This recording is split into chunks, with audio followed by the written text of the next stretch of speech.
بسم اللہ الرحمن الرحیم۔ السلام علیکم اسٹوڈنٹ۔ آج ہماری گفتگو کا موضوع سورہ انفال آیت نمبر 38 تا 44 ہے۔ تو آئیے ہم ان آیات کا مختصر ترجمہ اور مفہوم سمجھتے ہیں۔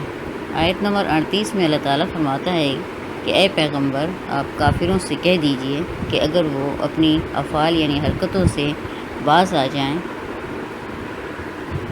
جائیں تو جو کچھ پہلے ہو چکا ہے اللہ تعالیٰ انہیں معاف فرما دے گا، اور اگر وہ پھر وہی حرکتیں کرنے لگیں گے تو ان کے ساتھ وہی کچھ ہوگا جو پہلے لوگوں کے ساتھ ہو چکا ہے۔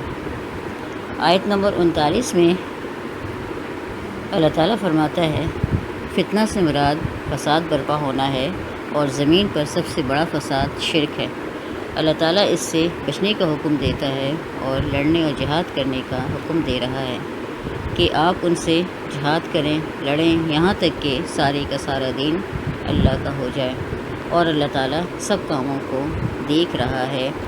اللہ تعالیٰ مددگار اور حمایتی ہے۔ آیت نمبر 40 میں مال غنیمت کی تقسیم کے بارے میں اللہ تعالیٰ فرماتا ہے کہ جو مال تم کفار سے لوٹ کر جیت کر لائے ہو اس کا 5واں حصہ اللہ اور اس کے رسول کا ہے، اور اس کے بھی 5 حصے کیے جائیں گے۔ 5ویں ایک حصہ رسول صلی اللہ علیہ وسلم اپنے گھر والوں کے لیے، قریبی رشتہ داروں، یتیموں، مسکینوں اور مسافروں کا ہوگا۔ اے ایمان والو، اگر تم اللہ تعالیٰ کی نصرت یعنی فتح پر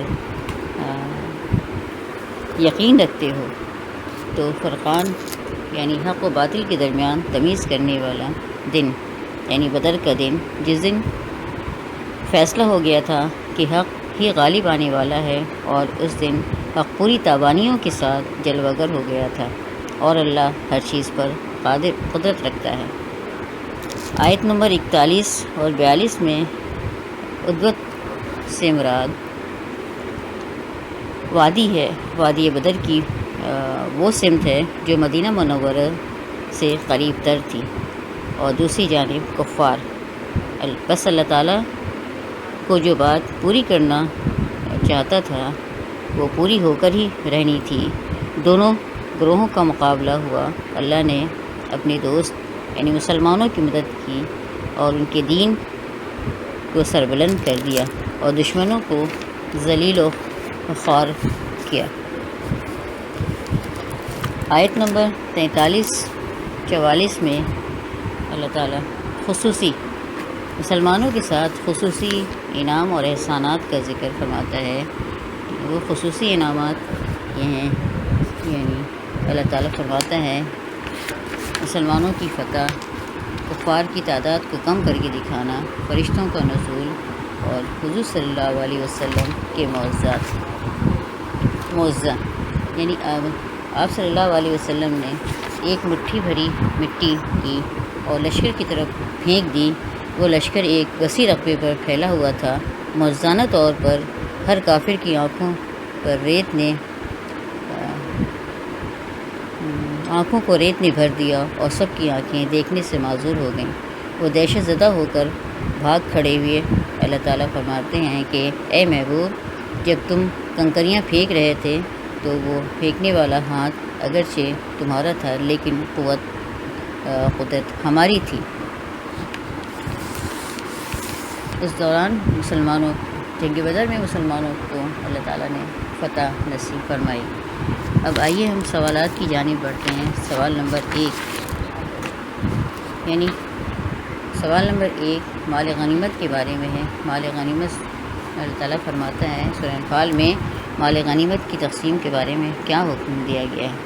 مال غنیمت کی تقسیم یعنی جو مال جنگ بدر میں مسلمان لوٹ کر لائے تھے اس کے 5 حصے کیے جائیں گے۔ 5واں حصہ اللہ اور اس کے رسول کا ہوگا۔ ایک حصہ رسول صلی اللہ علیہ وسلم، ان کے قریبی رشتہ دار، قرابت دار، یتیموں، مسکینوں اور مسافروں کا ہوگا، اور باقی 4 حصے مجاہدوں میں تقسیم کر دیے جائیں گے۔ اب ہم آتے ہیں دوسرے سوال کی جانب۔ دوسرا سوال ہے غزوہ بدر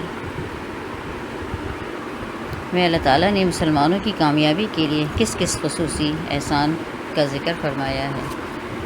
تو اس سلسلے میں اللہ تعالیٰ سورہ انفال میں فرماتا ہے، خصوصی انعام و احسان کا ذکر فرماتا ہے کہ مسلمانوں کی فتح، کفار کی تعداد خواب میں کم کر کے دکھانا، مسلمانوں کو دگنا نظر آنا، فرشتوں کا نزول، حضور صلی اللہ علیہ وسلم کا معجزہ، یہ تھیں اللہ تعالیٰ کی خاص رحمت اور احسان مسلمانوں کے لیے، جو کہ جنگ بدر میں مسلمانوں کو نصیب ہوئیں۔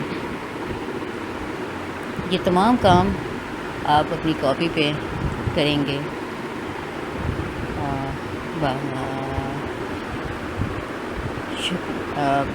ویڈیو سماعت فرمانے کا شکریہ۔ السلام۔